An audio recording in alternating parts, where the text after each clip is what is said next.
Dalam tertib Al-Quran dia di urutan kedua setelah surah Al-Fatihah dan memiliki 286 ayat, kemudian 6.144 kalimat dan 25.000 atau 25.613 huruf.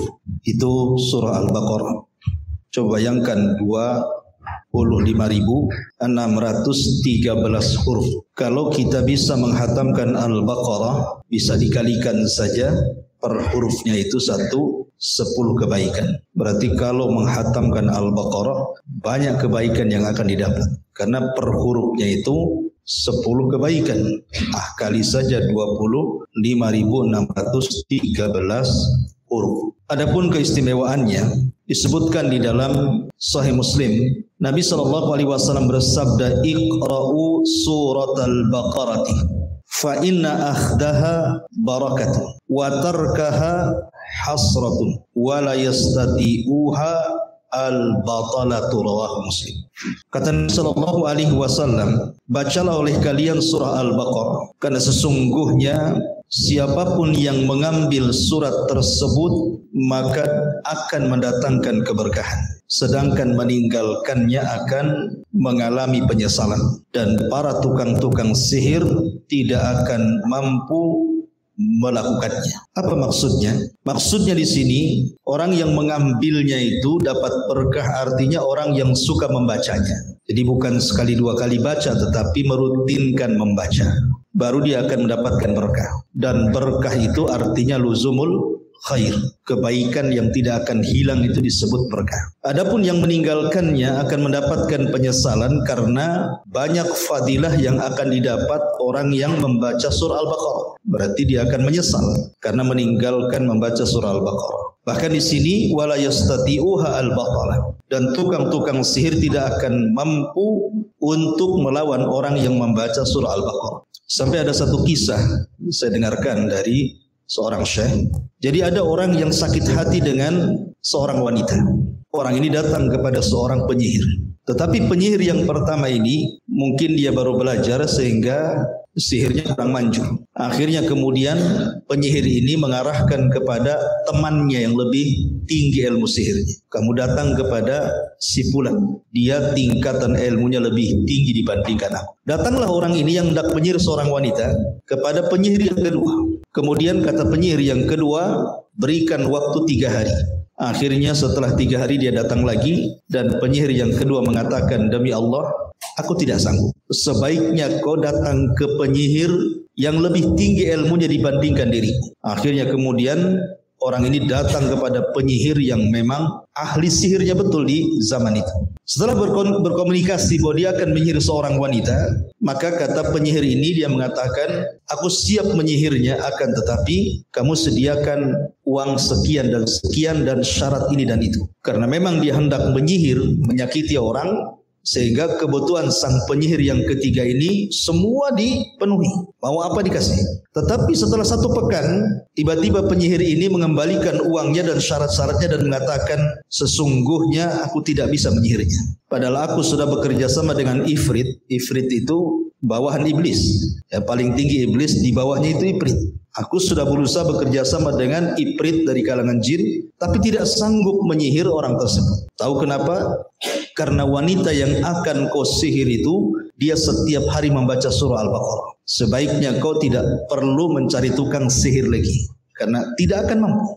Jadi kata Syekh ini ketika bercerita tentang kisah ini, sekalipun seandainya kisah ini tidak benar, ataupun sekalipun kisah ini benar, maka cukuplah perkataan Nabi SAW, wala yastati'uha al-batalah, bahwa tukang-tukang sihir tidak bisa mengganggu orang yang suka membaca surah Al-Baqarah. Apalagi ditambah dengan kisah seperti ini, berarti semakin menguatkan hadis Nabi SAW. Kemudian juga di antara keistimewaan Al-Baqarah adalah Nabi SAW bersabda dalam hadis yang dikeluarkan Imam Ahmad, Iqra'u zahrawaini al-Baqaratu wal Imrana. Al-Baqarah wa al-Imrana. Fa innahuma ya'tiyani yawmal qiyamati ka'annahuma ghayayatan aw ka'annahuma ghamamatan au ka'annahuma firqani min tayrin sawaf yuhajani an ashabihima iqra'u suratal baqarati fa inna akhdaha barakatun wa tarkaha hasratun wa la tastati'uhal batalat.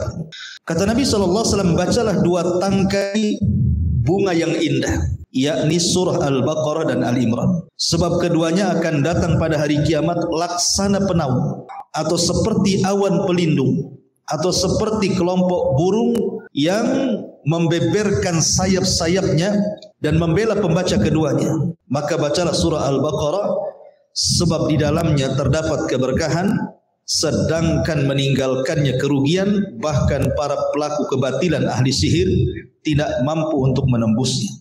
Perhatikan hadis ini. Nabi SAW menyebutkan bahwa kelak pada hari kiamat, kita sering mendengar hadis Nabi SAW, Iqra'ul Quran fa innahu syafi'an li sahibiha. Bacalah Quran karena Quran itu menjadi syafaat bagi para pembacanya. Lah, hadis ini penguat bahwa surah Al-Baqarah dan Al-Imran kalau kita senantiasa membacanya, maka surah itu akan menjadi dua sayap.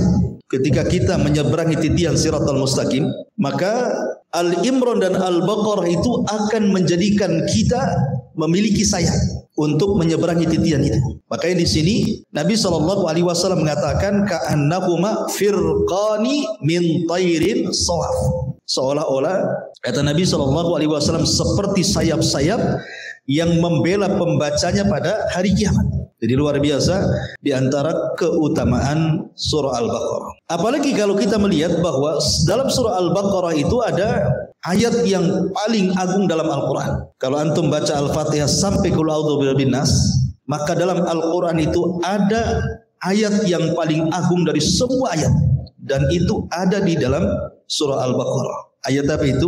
Ayat kursi. Sebagaimana Nabi SAW mengatakan, ya Abal Mungdir, atadri ayya ayati min kitabillahi ma'aka a'zam. Wahai Abul Mungdir, apakah kamu mengetahui ayat apakah yang paling agung dalam Al-Quran yang kau hafal? Maka beliau mengatakan, Allahu la ilaha illa huwal hayyul qayyum. Maksudnya membaca surah kursi. Maka Nabi SAW menepuk dada Aba Mungdir dan mengatakan, wallahi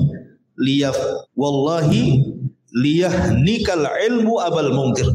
Demi Allah, ilmu akan menjadi kesenangan bagimu wahai Abal Mungdir.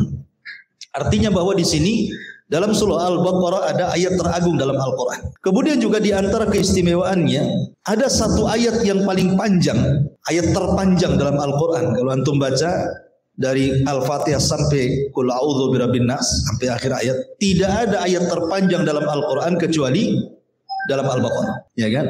Jadi dia surat terpanjang dalam Al-Quran, dan ada satu ayat terpanjang dalam Al-Quran, surat yang bicara tentang utang piutang, ya kan? Ayat dain itu, ya ayyuhalladzina amanu idza tadayantum bidainin ila ajali musamma ila akhiril ayat, itu surat terpanjang di dalam Al-Quran, ya.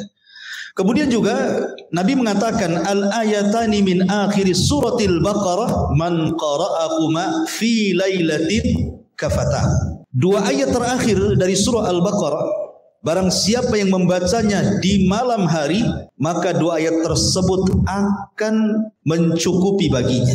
Apa arti mencukupi baginya? Imam Nawawi rahimahullahu taala mengatakan, arti mencukupi di sini artinya ketika antum tidak sholat tahajud, umpamanya antum sholat tahajud ya malam, ya, maka tidak perlu tahajud lagi.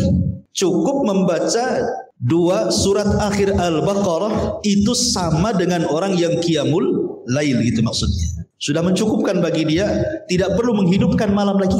Itu kata Imam Nawawi rahimahullahu taala, menunjukkan bahwa dua ayat terakhir dalam surah Al-Baqarah ini luar biasa. Cukup baca dua ayat saja, tidak perlu antum harus bangun sepertiga malam tahajud 11 rakaat, gitu maksudnya. Menunjukkan bahwa surah Al-Baqarah luar biasa keutamaannya.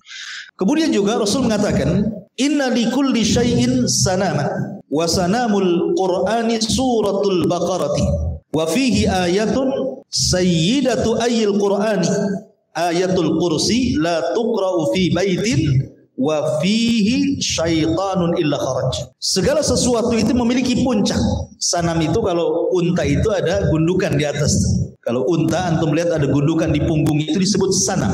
Ya, artinya segala sesuatu itu memiliki gundukan, dan gundukan Al-Quran adalah surah Al-Baqarah. Di dalamnya terdapat sebuah ayat yang menjadi tuannya ayat-ayat dalam Al-Quran, maksudnya ayat kursi. Tidaklah ayat itu dibaca di sebuah rumah yang di dalamnya terdapat setan, kecuali setan itu akan lari. Artinya satu ayat saja sudah bisa membuat lari setan.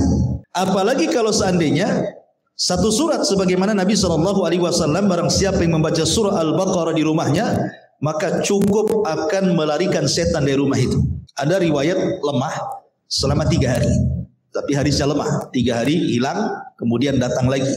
Sehingga sebagian ulama ada yang mengatakan menyunahkan baca Al-Baqarah itu setiap 3 hari sekali. Ya kan? Taib ini diantara keistimewaannya banyak. Kita tidak perlu sebutkan terlalu banyak. Taib. Lalu kenapa surat ini disebut surah Al-Baqarah? Al-Baqarah itu artinya sapi betina. Ya kan? Al-Baqarah itu artinya sapi betina. Di dalam surah Al-Baqarah itu kan banyak kisah, ya kawan. Banyak kisah di dalam surah Al-Baqarah itu. Seperti kisah pembangunan Ka'bah. Kenapa surat itu tidak disebut surah Ka'bah saja? Ya kan? Kan cakep tuh kalau disebut surah Ka'bah. Atau di dalam Al-Baqarah itu kan banyak tuh diceritakan nabi-nabi. Kenapa tidak mengambil nama-nama nabi dijadikan surah? Atau yang lainnya. Kenapa pula kemudian surah Al-Baqarah ini malah diletakkan nama suratnya Al-Baqarah? Umpamanya binatang-binatang selain Al-Baqarah kan banyak juga. Seperti umpamanya kambing. Kan kambing itu hewan kurban yang banyak disembelih. Seperti kasusnya Qabil dan Habil juga nyembelih kambing. Kemudian kasusnya Ismail ketika disembelih Ibrahim juga diganti dengan kambing. Atau ketika Nabi SAW awal mula juga berkorban dengan kambing. Kenapa tidak surah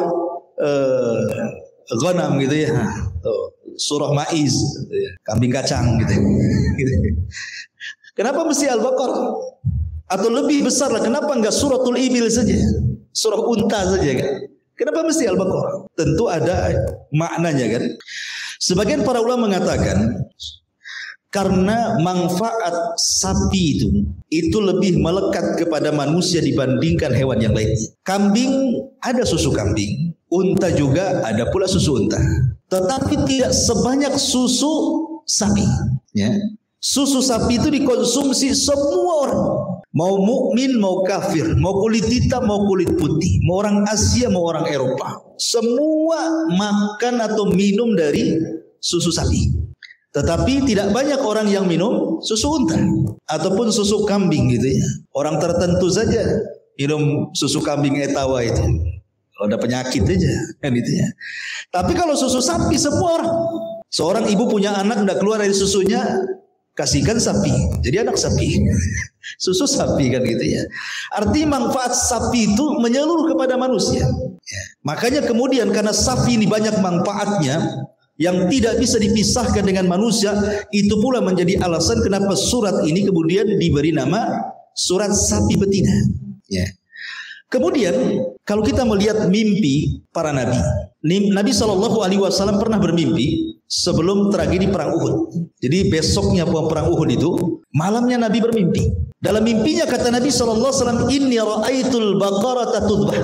Sungguh aku melihat ada sapi yang disembelih. Rupanya takwilnya setelah tragedi perang Uhud banyak para sahabat Rasul yang meninggal. Di antaranya 70 syuhada Uhud. Maksudnya sapi yang disembelih artinya syahidnya para sahabat. Lihat, sahabat dipermisalkan sapi. Sementara sahabat ini orang mulia. Orang yang kalau mati itu tidak boleh disebut radhiyallahu anhum wa radu'an kecuali sahabat. Dan di sini Nabi SAW ketika mentakwilkan sapi yang disembelih itu adalah para sahabat yang mati syahid. Dan di situ Rasul tidak melihat unta yang disembelih atau kambing yang disembelih, malah yang dilihat sapi. Ya, menunjukkan bahwa sapi ini punya kemuliaan. Ketika ditakwil rupanya yang dimaksud sapi yang disembelih adalah sahabat yang gugur di perang Uhud. Atau contoh, ketika kita bicara tentang kisah Nabi Yusuf, ya. Nabi Yusuf alaihi salatu wassalam ketika dia di penjara, Dia mentakwilkan dua mimpi yang sama-sama di penjara. Jadi raja itu punya dua pelayan. Satu tukang masak, satu tukang nyicipi masak. Itu ceritanya kan. Dan raja ini kalau mau makan kan tidak bisa langsung dimakan, harus dicicipi dulu. Ya kan? Nah, dicicipi dulu. Akhirnya kemudian yang mencicipi ini meninggal. Berarti masakannya ada racunnya. Tertuduhlah dua orang, koki dan yang memberi minum. Siapa yang ngasih racun ini? Kemudian dua-duanya dimasukkan ke penjara. Kemudian dua-duanya kan bermimpi. Ya, bermimpi yang satu dia mengatakan dia sedang memeras asir di depan raja. Yang satu meletakkan roti di kepala kemudian dipatuk burung gitu ya. Kemudian Yusuf mentakwilkan ini yang satu bakal mati, yang satu bakal selamat, ya kan? Rupanya setelah betul-betul keduanya diadili, yang mimpinya meletakkan roti di kepala itu, oh rupanya dia yang meletakkan racun, dia mati. Yang suka buat minum tidak meninggal karena memang tidak bersalah, tetap dijadikan pelayan raja. Lah raja ini bermimpi, mimpinya berkali-kali. Apa mimpinya? Seperti Allah mengatakan, Yusuf ayyuhas siddiq, dia mengatakan aftina fi sab'i baqaratin siman ya'kuluhunna sab'un ijab wa sab'i sumbulatin khadrin wa akhara yabisan. Jadi raja ini bermimpi ada 7 sapi yang gemuk-gemuk memakan 7 sapi yang kurus-kurus. Ya. Ini mimpinya juga sapi kan, yang dilihat oleh raja di masa Nabi Yusuf. Sapi juga permisalannya, dia tidak melihat unta, tidak melihat kambing, yang dilihat sapi. Ya. Rupanya maksudnya adalah bahwa Mesir itu harus kokoh. Ya. Jangan sampai kemudian Mesir tumbang karena nanti 7 tahun ini akan terjadi paceklik hebat. Maka sebelum terjadi paceklik, maka kita harus memperkuat ekonomi, gitu maksudnya. Ya. Maka di sini Allah Subhanahu Wa Taala ketika menceritakan mimpinya Fir'aun di zaman Nabi Yusuf, ketika bicara tentang kebaikan Mesir dibandingkan negara-negara yang lain, ditakwilkan dengan cara melihat sapi gemuk memakan sapi kurus. Ya, jadi memang sapi ini binatang yang melekat dalam mimpi para nabi ataupun raja-raja. Makanya kemudian surat ini juga disebut surah Al-Baqarah. Ada juga kenapa penamaan surah Al-Baqarah ini disebut Al-Baqarah? Karena dalam surah Al-Baqarah ini ada kasus, ada cerita, kisah tentang Bani Israel. Jadi dahulu di zaman Bani Israel ada seseorang yang kaya raya, ya. Kemudian memiliki 3 anak. Kemudian setelah ayahnya meninggal, semua warisannya dibagi kepada 3 anak ini. Anak yang pertama dia anak soleh, diinfakkan semua hartanya. Harta waris itu diinfakkan semuanya, ya. Sehingga tidak disisakan satu pun untuk warisan anaknya. Kemudian yang kedua diinfakkan separuh dan separuhnya lagi digunakan untuk usaha. Yang ketiga bakhil sama sekali gak diinfakkan. Pokoknya harta warisnya digunakan untuk usaha jadi kaya raya. Jadi sini ada orang kaya, ada setengah kaya, ada orang miskin. Ceritanya. Nah, yang orang kaya ini punya anak perempuan.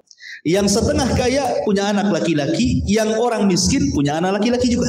Allah takdirkan yang miskin ini ayahnya meninggal sehingga dia jadi anak yatim, ya kan? Kemudian juga yang setengah kaya sama, ayahnya juga meninggal. Tetapi walaupun dia anak yatim masih punya separuh kekayaan gitu ya.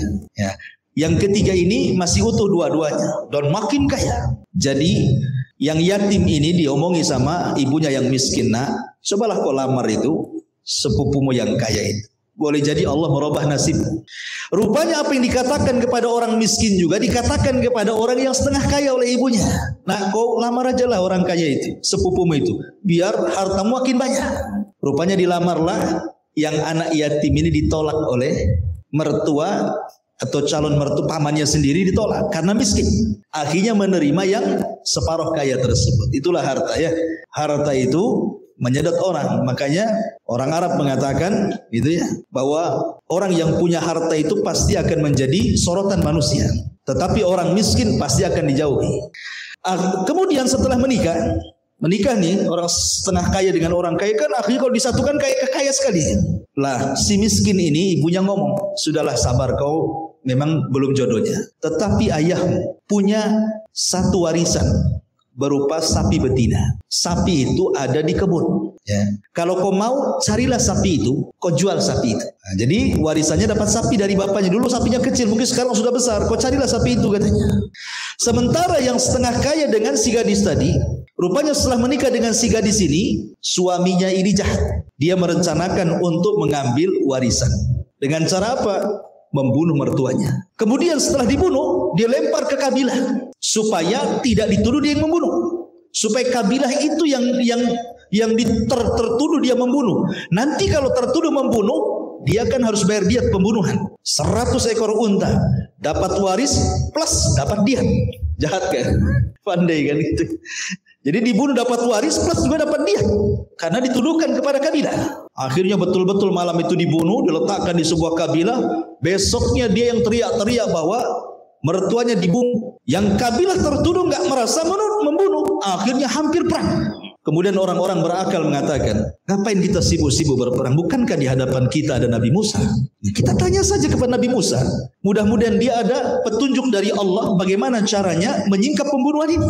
Datanglah mereka kepada Nabi Musa alaihi salatu wassalam, kemudian bertanya, wahai Musa, ini ada mayat di depan kabilah kami. Kami tidak merasa membunuh, tapi keluarganya menuduh kami membunuh. Ya. Ingat bahwa kalau sudah datang ke Nabi Musa, maka putusannya adalah putusan Allah dan Rasulnya. Dan kalau itu sudah terjadi, apapun keputusan Nabi Musa tidak boleh dilanggar. Kalau tidak, seperti kasus sebelumnya, ketika mereka menyembah patung anak Samiri, kemudian mereka suruh tobat untuk saling membunuh, mereka tidak mau, Allah terbangkan bukit Tur di atas kepala mereka. Mau tobat atau bukit Tur nyampe di kepala kalian gitu. Akhirnya mereka tobat, saling membunuh di antara mereka. Dari situ Musa mengatakan, khudhu ma atainakum. Ya, ambillah perjanjian kalian dengan Allah. Jadi kalau sudah sampai kepada Nabi Musa, mereka tidak boleh tidak kecuali harus mengikuti Musa. Oh, tidak boleh dibatalkan. Ya. Akhirnya Musa alaihi salatu wassalam mengatakan kepada mereka, tunggu saya berdoa kepada Allah. Maka Musa pun berdialog dengan Allah karena dia kalimur rahman. Maka Allah subhanahu wa ta'ala berfirman, innallaha ya'murukum an tadbahu baqar. Allah perintahkan kalian untuk menyembelih sapi betina. Ya kan? Jadi orang-orang ini, dua kabilah ini merasa diejek. Apa kaitan sapi betina dengan pembunuhan? Kami tanya siapa yang membunuh, kok pula bicara sembelih sapi. Enggak nyambung. Ya. Makanya mereka mengatakan atas tahziuna huzwa, engkau enggak main-main dengan kami wahai Musa kan itu. Kata Musa alaihi wasallam mengatakan, enggak mungkin saya seorang nabi bermain-main dengan kalian. Ya. Sudah sembelih saja sapinya. Nanti kutunjukkan bagaimana cara mengetahui siapa pembunuhnya. Bani Israel ini umat yang degil. Seandainya ketika Musa mengatakan cari sapi betina, mereka cari tanpa harus kemudian berpikir. Di situ belum ada penetapan sapinya seperti apa. Anda boleh sapi anaknya, boleh sapi betina, boleh sapi jantan, boleh kurus, boleh gemuk. Boleh, semuanya boleh. Sebelum ada pertanyaan. Tapi karena mereka mulai mempersulit, mulailah mereka kemudian mempersulit dari syarat-syarat Nabi Musa. Pertanyaan pertama bicara tentang umur. Wahai Musa, umurnya berapa? Perawan ke janda. Itu. Kemudian sudah dijawab, tanya lagi soal warna, ma launuha. Maka Musa mengatakan safra faqiul launuha tasurun nadirun. Harus sapinya kuning pekat, tidak ada warna lain. Dan itu pun kalau orang melihat harus suka, tidak boleh nggak suka. Makin sulit tuh. Ya. Kemudian yang ketiga bicara lagi, bertanya soal apakah sapi itu pernah dibajak, dibuat bajak atau tidak. Ya. Dijawab lagi sampai akhirnya Allah mengatakan sampai mereka tidak sanggup untuk melakukannya. Kenapa? Bukan tidak ada sapinya, tetapi begini ceritanya. Anak muda yang yatim tadi kan sudah diomongin sama ibunya. Bapakmu itu tidak punya waris kecuali sapi. Ada di hutan, cari sana. Ya. Kau jual. Dicarilah sama anak yatim ini ke hutan, nemu sapinya. Sapinya memang seperti yang disifatkan oleh Nabi Musa. Datang malaikat, dia ngomong sama anak itu, nak, sapimu dicari orang. Jangan kau kasih berapapun harganya, kecuali kalau mereka bisa menyediakan emas seberat sapi. Jadi harga sapinya itu seberat emas, atau sebanyak buntalan kulit sapimu. Jadi kulit sapi itu dikuliti, kemudian dimasukkan emas, maka bisa dibuntal sebesar itulah emasnya. Baru kau kasih. Coba bayangkan. Bani Israel, ya, mereka dikenal bakhil. Tapi karena mereka sudah siap melakukannya, kalau tidak mereka diazab. Terpaksalah kabilah-kabilah ini melucuti gelang, anting, kalung istri-istri mereka dikumpulkan jadi satu untuk menebus sapi itu. Ya kan? Akhirnya setelah habis semua perhiasan Bani Israel untuk menebus sapi anak yatim itu, anak yatim ini kan kaya mendadak jadinya kan. Itulah al-jaza min jinsil amal. Ketika ayahnya menginfakkan semua warisannya, sekarang balasannya ada di sini. Anak ini jadi kaya mendadak gara-gara seekor sapi. Dibelilah satu sapi itu, kemudian disembelih. Ya. Setelah disembelih, maka Musa mengambil salah satu bagiannya, paha sapi itu, kemudian dipukulkan kepada orang mati itu. Tiba-tiba hidup. Dan itu salah satu mukjizat Nabi Musa, bisa menghidupkan orang mati dengan izin Allah. Kemudian Musa mengatakan, "Man qatala," siapa yang membunuh? Maka orang ini mengatakan sambil melihat rupanya menantunya, ya, suami daripada anaknya, si Anu katanya. Habis itu mati lagi. Hanya nunjukin siapa pembunuhnya. Akhirnya orang-orang tahu dia pelakunya, maka Bani Israel kisos, dibunuh. Jadilah janda wanita ini. Akhirnya kemudian dijodohkanlah anak yatim yang sudah kaya ini dengan wanita tadi. Makin kaya lagi, berkah hidupnya. Itu maksudnya. Jadi dari kisah ini, dan itu tertera dalam surah Al-Baqarah, makanya kemudian surat ini diberi nama surah Al-Baqarah dari kisah Baqarah Bani Israel. Jadi paham ya? Ini diantara kenapa surat ini juga disebut surah Al-Baqarah. Ma'asyiral muslimin yang dimuliakan Allah Subhanahu wa taala, sedikit ya kita akan membahas tentang asbab nuzulnya. Surah Al-Baqarah ini kan surah terpanjang di dalam Al-Quran. Terbanyak perintah dan juga larangan. Pokoknya yang paling banyak perintah Allah dan juga larangan Allah itu ada di Al-Baqarah. Bahkan semua perintah tentang usulul ibadah itu ada di Al-Baqarah. Syahadat, sholat, zakat, puasa, haji, semua ada di Al-Baqarah. Jadi dia perintah terbanyak, larangan terbanyak, kemudian juga nasihat terbanyak, kisah-kisah terbanyak, pokoknya semua terbanyak dalam surah Al-Baqarah. Karena Al-Baqarah ini sebenarnya hakikatnya adalah rincian daripada surah Al-Fatihah. Kenapa kemudian setelah Al-Fatihah langsung Al-Baqarah, tidak meletakkan surah lain gitu ya? Karena Al-Baqarah itu rincian daripada surah Al-Fatihah. Kemarin kita sudah singgung, kenapa Al-Fatihah itu disebut Ummul Kitab? Karena terangkum 3 perkara dalam Quran kan? Isinya tauhid atau akidah, isinya hukum-hukum, dan isinya akhlak dan adab. Dan rincian dalam surah Al-Fatihah itu baik bicara tentang tauhid, semua ada dalam surah Al-Baqarah dengan rinci. Baik cerita tentang hukum-hukum, ada semua di Al-Baqarah. Kenapa? Karena Al-Baqarah ini adalah madani. Ingat ya, dia bukan surat Makkiyah. Dia adalah madani, turun di kota Madinah. Dan rata-rata panggilan dalam surah Al-Baqarah itu dimulai dengan ya ayyuhalladzina amanu. Kebanyakan ada ya ayyuhan nas, tapi kebanyakan dalam surah Al-Baqarah itu panggilannya ya ayyuhalladzina amanu. Dan ini yang membedakan panggilan Makkiyah dengan panggilan Madaniyah. Ya. Kalau panggilan Makkiyah biasanya ya ayyuhan nas, wahai manusia. Ya. Tapi kalau panggilan yang sifatnya Madaniyah itu ya ayyuhalladzina amanu. Karena biasanya setelah panggilan ya ayyuhalladzina amanu bicara tentang ibadah, bicara tentang sholat, bicara tentang puasa. Ya ayyuhalladzina amanu idza qumtum ilas shalah. Ya kan? Wahai orang-orang yang beriman, kalau engkau tegak sholat. Sholat fikih. Ya kan? Ya ayyuhalladzina amanu kutiba alaikumusiyam. Diwajibkan kepada kalian puasa. Puasa soal ibadah. Karena periode Mekah itu tidak ada ngurus-ngurus ibadah, semua bicara akidah dan tauhid. Baru periode Mekah, periode Madinah, baru cerita tentang hukum-hukum. Ada sholat, zakat, puasa, haji, semua di Madinah. Makanya surat Al-Baqarah itu adalah madani. Ya, sebagian besar dia madani, dia turun di kota Madinah, atau istilah madani dalam ilmu usul tafsir itu maksudnya turun setelah hijrah. Kalau Makkiyah itu turun sebelum hijrah, itu maksudnya. Makanya panggilannya banyak ya ayyuhalladzina amanu. Taib, ma'asyiral muslimin yang dimuliakan Allah Subhanahu wa taala. Karena surah Al-Baqarah ini adalah surah terpanjang dalam Al-Qur'an, sehingga asbab nuzulnya itu terlampau banyak. Sebab-sebab turunnya itu terlampau banyak gitu. Dia disesuaikan dengan ayat-ayat yang akan kita lalui. Jadi ada ayat-ayat yang ada asbab nuzulnya, ada yang tidak. Saya contohkan beberapa asbab nuzul dalam surah Al-Baqarah. Contohnya, seperti dalam surah Al-Baqarah ayat 26. Mathaluhum kamathalil ladzina istauqada nara, gitu ya. Au qasayyibin minas sama. Jadi Abdullah bin Mas'ud radhiyallahu anhu mengatakan, Allah memberikan permisalan kepada orang-orang munafik itu dengan dua permisalan. Pertama dengan air, dengan hujan, yang kedua dengan api. Ya. Lah, kemudian ketika orang-orang musyrik kemudian mengejek Rasul, ngapain kok Allah membuat permisalan dengan nariyah dengan api dan ma'iyah dengan air? Kayak enggak ada lagi permisalan gitu, ya.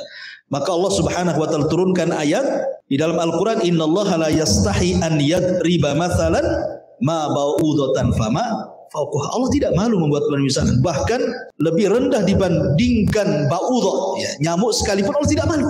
Apa masalahnya? Jadi turun ayat ini. Atau contoh yang kedua, ketika Allah Subhanahu wa taala bicara tentang Al-Baqarah 62. Innal ladzina amanu wal ladzina hadu wan nasara was sabiina man amana billahi wal yaumil akhir wa amila salihan falahum ajruhum inda rabbihim wala khaufun alaihim wala hum yahzanun.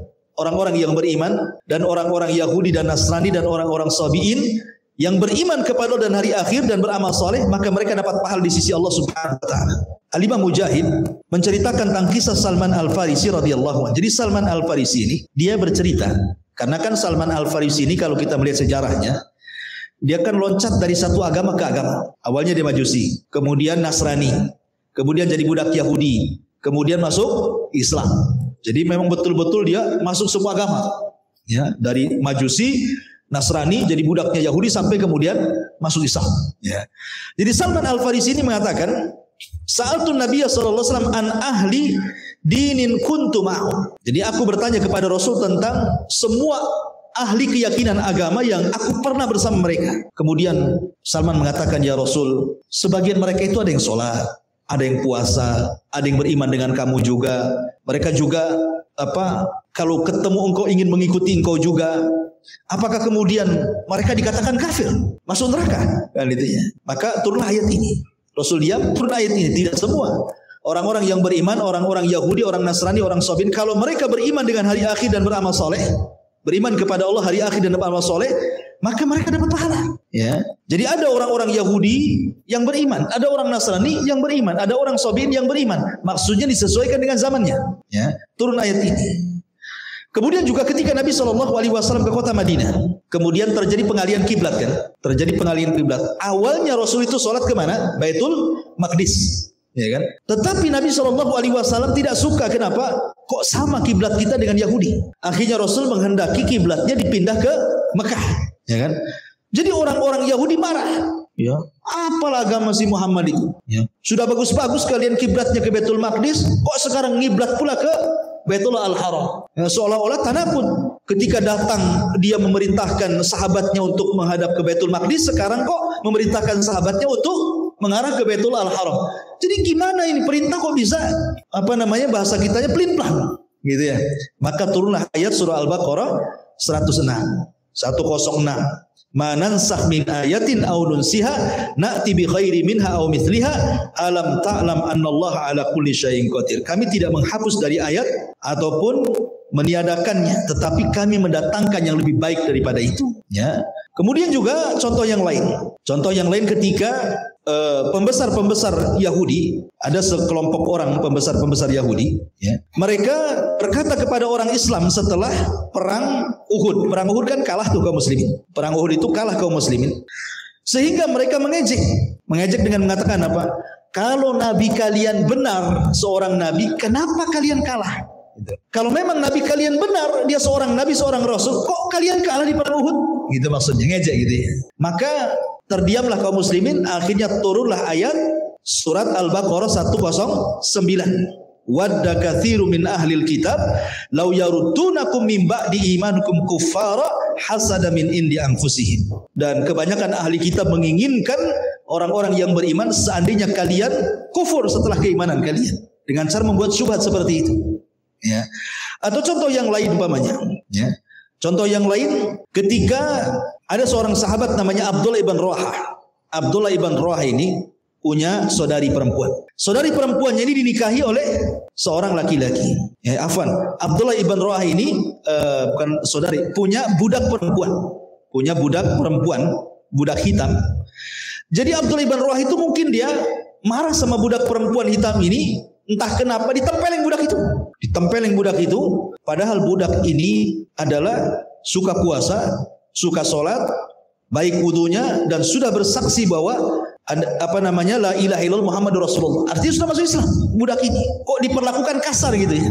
Ya sama Abdullah ibn Rawah ini. Maka sampailah kabar ini kepada Nabi SAW dan mengatakan, ya Abdullah, hiya mu'minah. Wahai Abdullah, jangan kau perlakukan budakmu seperti itu. Dia sudah menjadi budak yang beriman. Jangan. Ya. Maka karena kemudian dia merasa menyesal, maka dia mengatakan, walladzi ba'atsaka bil haqq nabiyyan la u'tiqannaha wa la atazawwajaha fa fa'ala. Sebutkan bahwa dalam perkataannya Abdullah ibn Rawah, demi Allah kalau begitu, demi zat yang telah mengutusmu dengan kebenaran, wahai Nabi Allah, saya akan memerdekakan budak itu dan saya akan menikahinya.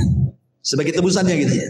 Walaupun dia jelek, walaupun dia hitam, ya, tetap saya akan memerdekakannya dan akan menikahinya. Sebab kisah ini turun ayat, wala tankihul musyrikati hatta yu'min wala amatum mu'minatun khairun mim musyrikatin walau a'jabatkum. Jangan kalian menikah dengan wanita-wanita musyrik sehingga mereka beriman, dan budak yang mukmin jauh lebih baik dibandingkan wanita musyrik walaupun cantik jelita.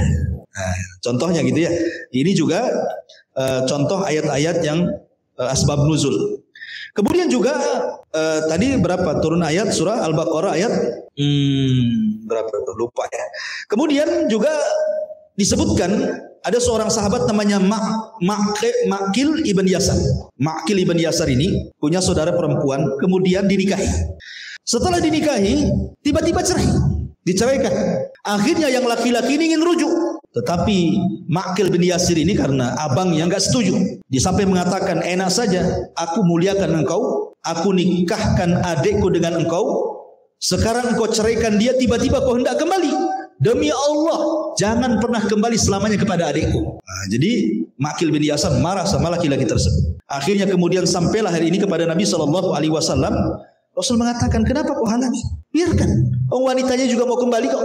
Dari sini maka turun ayat, idza talaqtumun nisa fabalagna ajalahunna fala ta'duluhunna ayyanqihna azwajahun in taradau bainahum bil ma'ruf. Apabila kamu mentalak istri-istrimu lalu mereka mendekati akhir idahnya, maka rujukilah mereka dengan cara yang ma'ruf atau ceraikan mereka dengan cara yang ma'ruf. Turun ayat ini ya. Dan intinya banyak sekali asbab nuzul dalam surah Al-Baqarah. Nanti kita akan lewat ketika kita mulai mengkaji ayat per ayat dalam surah Al-Baqarah ini ya. Adapun dalam Al-Baqarah ini secara umum banyak kisah-kisah yang terkait yang nanti kita akan lewati gitu ya. Yang pertama, kisah tentang penciptaan Adam, kemudian sujudnya malaikat kepada Nabi Adam dan kufurnya iblis ya.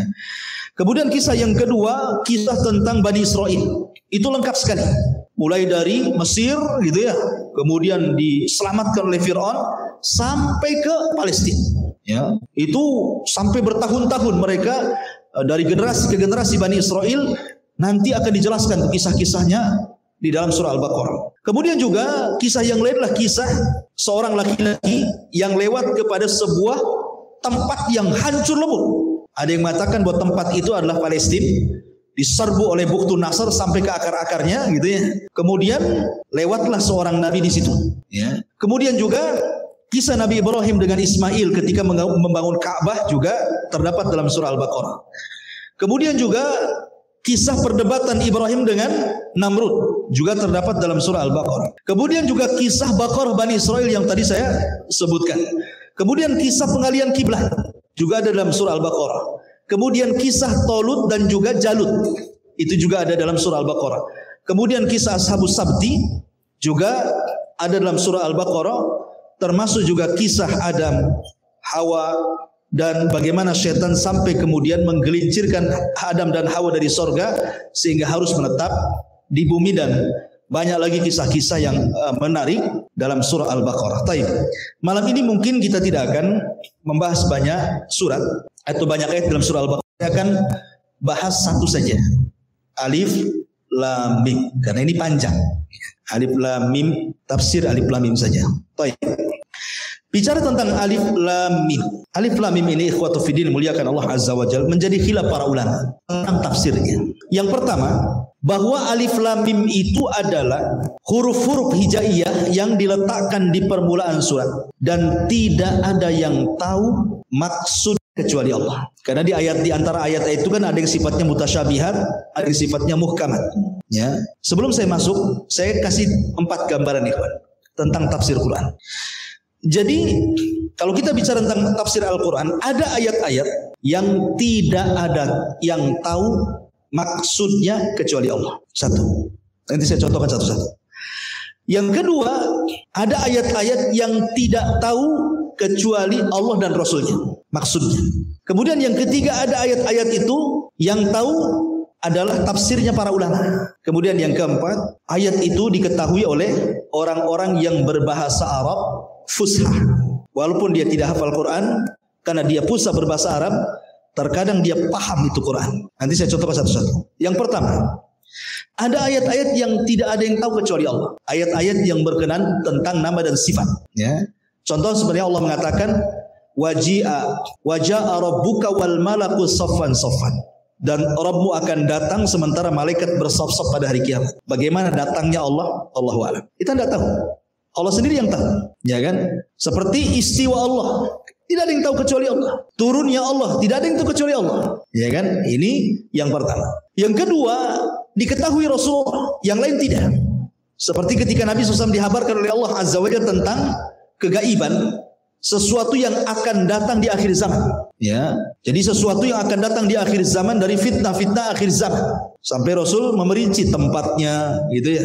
Kemudian juga sifat-sifatnya, seperti ketika Rasul mengatakan tentang masalah kuda, umpamanya kan. Nanti kuda yang akan mencari informasi Dajjal itu kan 10 kuda.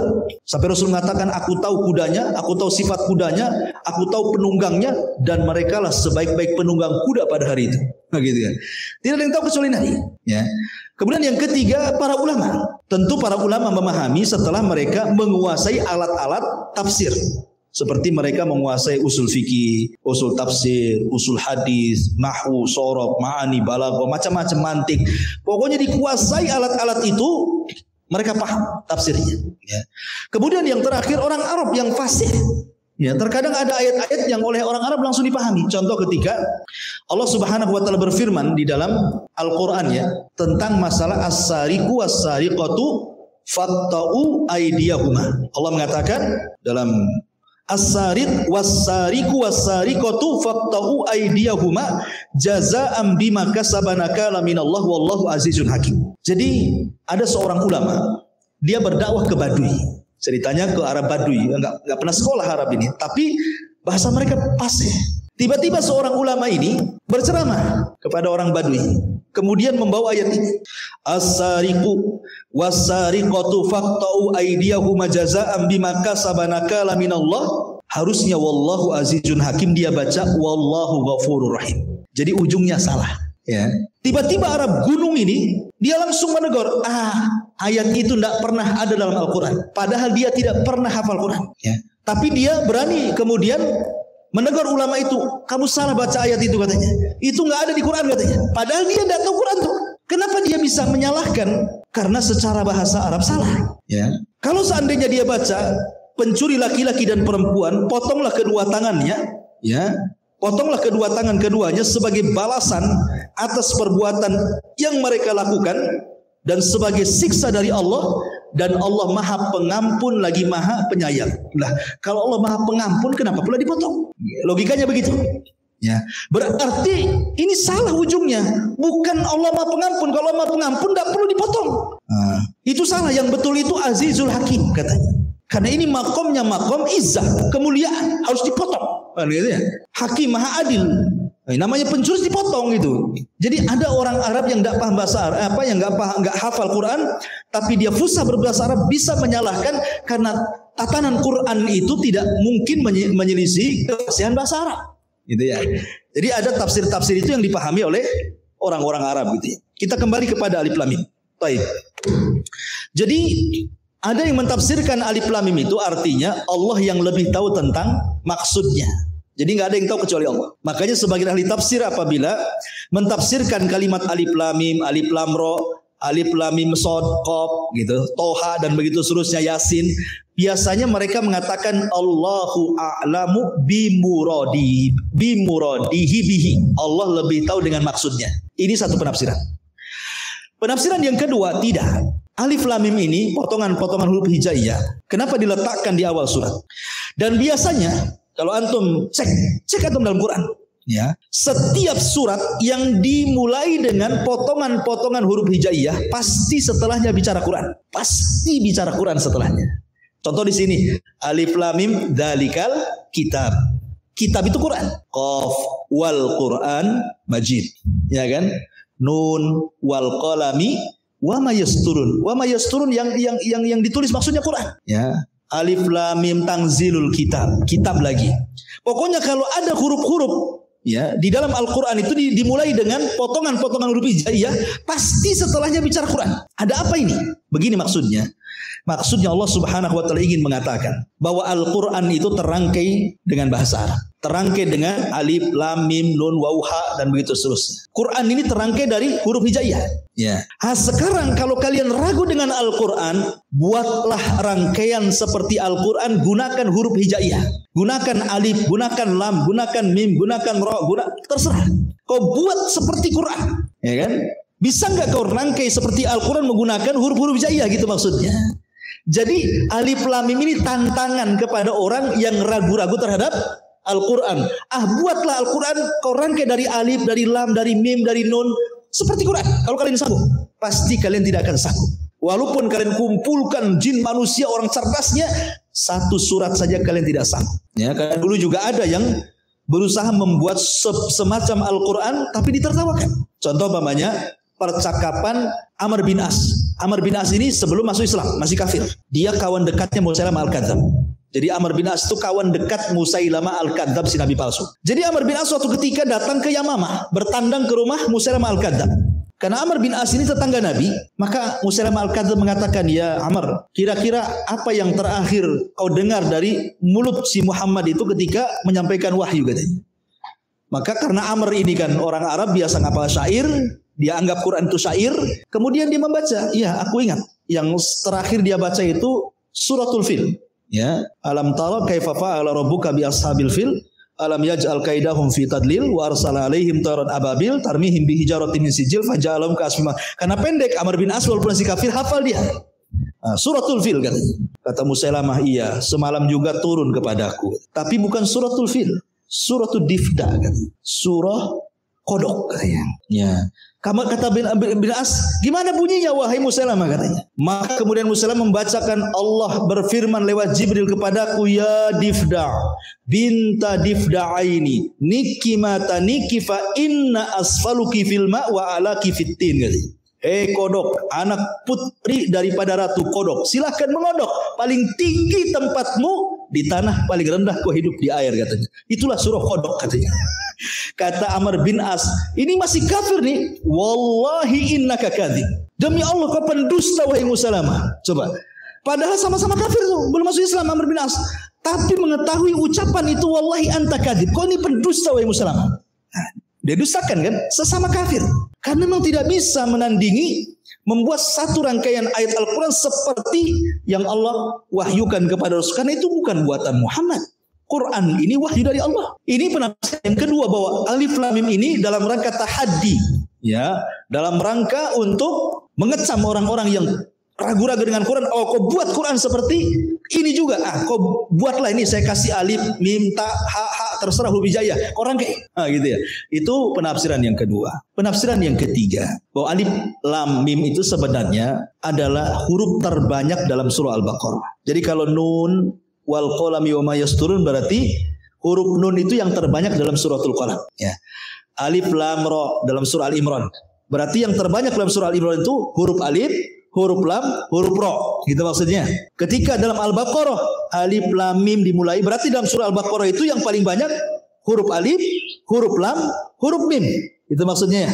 Dia adalah huruf terbanyak di dalam surah itu, kemudian diringkas menjadi alif, lam, mim. Itu penafsiran yang ketiga.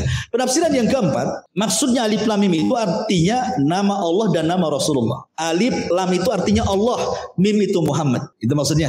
Alif lam ra. Alif lam itu Allah, ra itu Rasul. Itu maksudnya. Ada juga mentafsirkan seperti itu. Ya, jadi alif lam mim itu nama Allah dan nama Rasul. Allah, mim, Muhammad, gitu ya. Contohnya seperti itu. Ataupun dia hanya nama Nabi Shallallahu Alaihi Wasallam. Nah, pokoknya terjadi silang pendapat di antara para ulama. Intinya bahwa yang kita kaji malam ini surah Al-Baqarah alif lam mim ini, ya pendapat yang paling masyhur wallahu alam. Kenapa diletakkan potongan-potongan huruf hijaiyah di permulaan surat? Maka itu sebagai tantangan kepada orang-orang yang ragu-ragu terhadap Al-Quran. Silahkan kau buat Al-Quran, kau pakailah huruf hijaiyah ini kalau kau mampu dan masih ragu-ragu dengan Al-Quran. Seolah-olah Allah ingin menantang seperti itu. Wallahu alam, ini dulu ya, satu ayat dulu lah. Insyaallah kita lanjutkan di lain kesempatan.